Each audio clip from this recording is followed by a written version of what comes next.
think back to the Old Testament, to David's rhetorical question, if the Lord would mark iniquities, who would stand?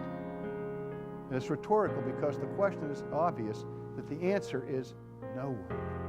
And what Alistair was trying to awaken 21st century Americans to with his message was that promise, that divine promise from the lips of God, that all men will be brought into his judgment and will be judged according to the righteousness of Christ.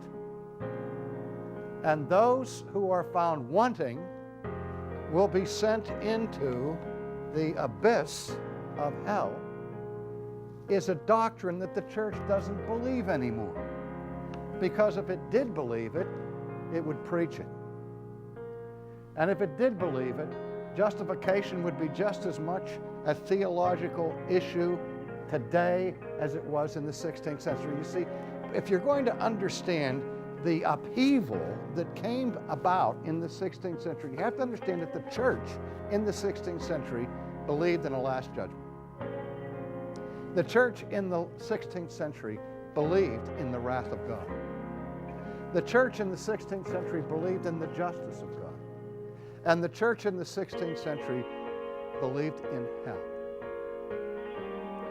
That's why center stage was the question, how can I be saved? Recently, I've published a book with the simple title, Saved from What? A book that I wrote at the risk of offending the intelligence of anybody out there. Why would anybody ask the question what we're saved from? Isn't it axiomatic? Isn't it manifest? Isn't it clear that what we're saved from is the wrath of God that is to come? I would think it would be axiomatic, but it's not. People are now saying what I'm saved from are bad habits, addictions, social failure, psychological deficiency, broken relationships, and all the rest.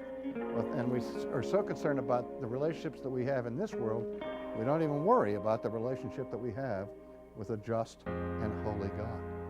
But what the Christian faith is about in the first instance is not the restoration of human relationships, although it cares very much about human relationships. In the first instance, it has to do with the repair of our relationship to God. And so at the center is the question, how can a sinner escape the judgment of God? How can a sinner possibly be accepted by God in God's judgment?